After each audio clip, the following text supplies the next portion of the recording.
In this video, I'm going to share to you on how you can make a 3D map in Microsoft Excel. So let's get started. Go ahead and go in the search bar and simply type Excel. Click on Microsoft Excel under the best match. Click on the blank workbook. So once you're on your Excel sheet, just simply look at the ribbon and look for the Insert tab. Then here you just need to look for the option called 3D map. Okay, click on this drop down and click on Open 3D Maps. And here the 3D maps will be opened, so you can use the arrows from here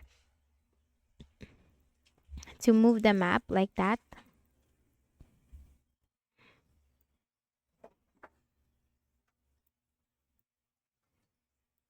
Okay,